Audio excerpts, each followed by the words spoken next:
നമസ്കാരം. മല്ലുടെക് ജിബിസ് വ്ലോഗ്സിന്റെ മറ്റൊരു വീഡിയോയിലേക്ക് സ്വാഗതം.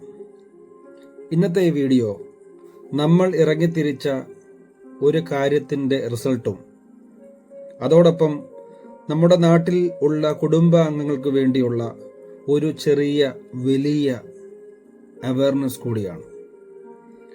നമുക്കറിയാം, നവംബർ 18-നാണ് നമ്മുടെ സഹപ്രവർത്തക മരിച്ച വിവരം നാം എല്ലാവരും അറിയുന്നത്. മരിക്കുന്നതിന് മുന്നേ അവരുടെ ജീവിതത്തിൽ സംഭവിച്ച കുറേയേറെ കാര്യങ്ങൾ, നേരിട്ട അനുഭവങ്ങൾ, ഒരുപക്ഷെ വിശ്വാസവഞ്ചന, ഒറ്റിക്കൊടുക്കൽ ഉൾപ്പെടെ കുറേയേറെ സംഭവങ്ങൾ അവർ തന്നെ പബ്ലിഷ് ചെയ്യുകയുണ്ടായി എന്നതായിരുന്നു ആ വിഷയത്തിൽ ഒരു ചർച്ചാ വിഷയമായി മാറിയത് എന്നും നമുക്കറിയാം. ഒരു സഹപ്രവർത്തകയുടെ നാട്ടിലെ കുടുംബത്തിന്റെ സമ്മതപ്രകാരം നമ്മുടെ മലയാളി കൂട്ടായ്മയിലെ ഒരു കൂട്ടം ആൾക്കാർ അതിൻ്റെ നിയമസഹായം തേടുകയും ബോഡി നാട്ടിൽ ചെന്നതും ഫ്യൂണറൽ നടന്നതുമൊക്കെയുള്ള കാര്യങ്ങൾ നമുക്കെല്ലാം അറിയാവുന്നതാണ്. ഈ ഒരു അവസ്ഥയിൽ പറഞ്ഞു പോകാനുള്ള മറ്റു കാര്യം, നമുക്കറിയാം, മുംബൈയിലെ ഒരുപാട് ഡോക്യുമെൻ്റ് കാര്യങ്ങൾ ഉൾപ്പെടെ ചെയ്തിട്ടാണ് നാം ഇസ്രയേലിലേക്ക് വരുന്നത്. അതുകൊണ്ട് തന്നെ നമുക്ക് എന്തെങ്കിലും ഒരു അപകടം പറ്റിയാൽ, മരണപ്പെട്ടാൽ, ആദ്യം അതിൻ്റെ ഉത്തരവാദിത്വം കൈകാര്യം ചെയ്യുന്നത് എംബസി ഓഫ് ഇന്ത്യയാണ്. ആ ബോഡി നാട്ടിലേക്ക് ഹാൻഡ് ഓവർ ചെയ്യുന്നത് DHL global forwarding Israel limited എന്ന് പറയുന്ന കമ്പനിയുടെ സഹായത്തോടു കൂടിയാണ്.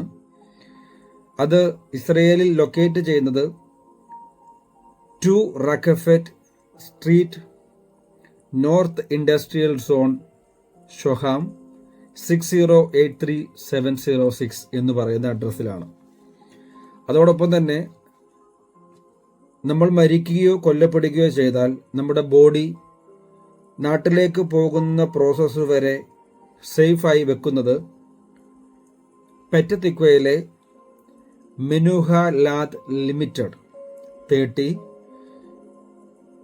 പെറ്റതിക്വ ഇസ്രയേൽ, ടെലിഫോൺ നമ്പർ 0368729929 എന്ന് പറയുന്ന സംവിധാനത്തിലാണ്.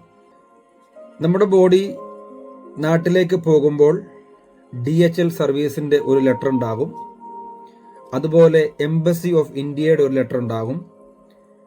അതുപോലെ എംബാം ചെയ്ത ആ ഒരു റിപ്പോർട്ടും, ഡെത്ത് സർട്ടിഫിക്കറ്റും, പാസ്പോർട്ടും, ഇവയാണ് ബോഡിയോടൊപ്പം കടന്നു പോവുക.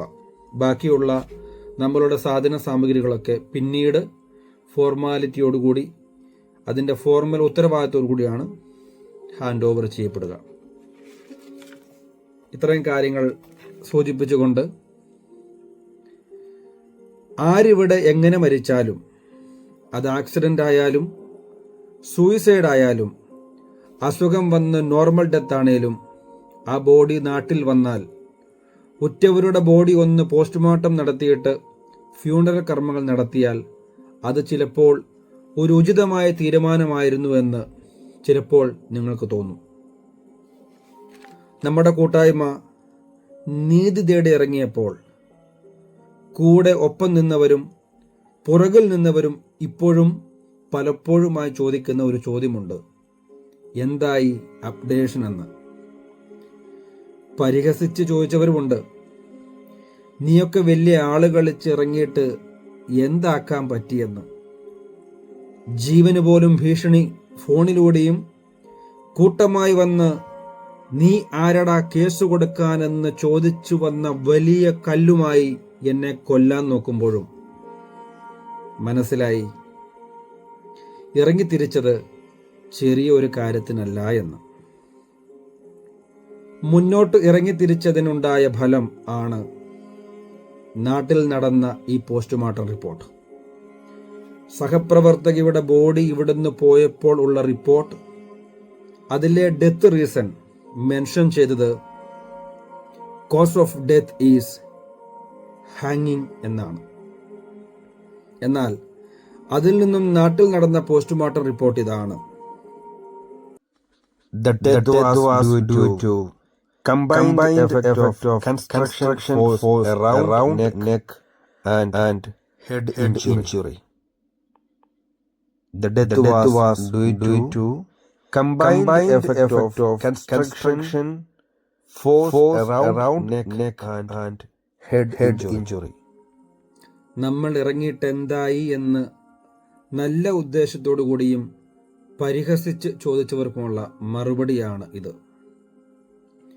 മറ്റൊരു സഹപ്രവർത്തകൻ ജിനേഷ് മരിച്ച് ബോഡി നാട്ടിലെത്തിയപ്പോൾ കുറേയേറെ ഊഹാപോഹങ്ങൾ നിലനിർത്തിക്കൊണ്ട് ഉത്തരമില്ലാത്ത ആ ബോഡി ഫ്യൂണറൽ നടന്നതാണ് നമ്മൾ കണ്ടത്. നേരെ മറിച്ച് പോസ്റ്റ്മോർട്ടം ശരണ്യയുടെ കാര്യത്തിൽ നടന്നു. ഒരിക്കൽ കൂടി ആത്മാവിന് പ്രണാമം നേരുന്നു. വെറുമൊരു അപകട മരണമായി നാട്ടിലെ പത്രങ്ങൾ മാറ്റിയ ഈ മരണത്തിന്റെ പിന്നിൽ അതിൻ്റെ ചുരുളുകൾ ഇവിടെ നിന്നും മൃതശരീരം കയറിപ്പോയാൽ അതോടെ തീരുമെന്ന് ഓർത്തവർ ഒന്നറിയുക. ഇത് നിങ്ങൾക്കുള്ള അവയർനെസ് അല്ല. ഇവിടെ അന്നം തേടി വരുന്നവർ ജോലി ചെയ്യുന്ന വീട്ടിലെ ക്യാമറ സുരക്ഷാ സംവിധാനം എങ്ങനെയെന്ന് നമ്മുടെ നാട്ടിലുള്ള വീട്ടുകാർ കണ്ടറിഞ്ഞ് ഉറപ്പുവരുത്തുക.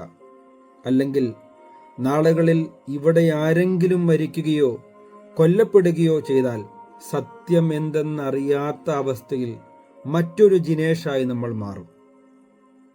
സൗഹൃദങ്ങളായാലും സഹായം തേടുന്ന വ്യക്തികളായാലും എല്ലാം നന്മയുടെ കരങ്ങളാവണമെന്നില്ല. നമ്മുടെ സുരക്ഷ അത് നമുക്കും നമ്മുടെ നാട്ടിലുള്ള വീട്ടുകാർക്കും മാത്രമേ ഉള്ളൂ എന്ന ചിന്ത നിങ്ങൾക്കുണ്ടാവുക. ജിനേഷിന്റെ മരണത്തിൽ ഇന്നും നീതി ലഭിച്ചില്ല എന്ന് നമുക്ക് തോന്നിയിട്ടുണ്ട്. ശരണ്യയ്ക്ക് നീതി എന്നത് ഇന്നും പൊതുസമൂഹത്തിൽ ഉയർന്നു നിൽക്കുന്ന ചോദ്യമായി ഞാനും ഉൾക്കൊള്ളുന്നു. പക്ഷേ ഇവിടെ നിന്നും ആ മൃതശരീരം നാട്ടിൽ ചെന്നപ്പോൾ പോസ്റ്റ്മോർട്ടം നടത്തിയതും അതുവഴി കിട്ടിയ റിപ്പോർട്ട് അത് നമ്മൾ ഒന്നിച്ചു നടത്തിയ ചെറിയ കൂട്ടായ്മയുടെ വിജയമായി നമുക്ക് കരുതാം. ഈ വീഡിയോ അവസാനിക്കുമ്പോൾ നീ ആരടാ ഈ വിഷയത്തിൽ കേസ് കൊടുക്കാനെന്ന് എന്റെ മേൽ ആക്രോശിച്ചു വന്ന കല്ലിനോടും നിങ്ങളോടും ഇതിനുള്ള ഉത്തരവും ഇതുതന്നെയാണ്. ഇവിടെ നിന്നും നാട്ടിലെത്തി പോസ്റ്റ്മോർട്ടം നടത്തിയ ശരണ്യ എന്ന സഹപ്രവർത്തകയുടെ postmortem report. The death was due to combined effect of compression around the neck and head injury. നന്ദി, നമസ്കാരം.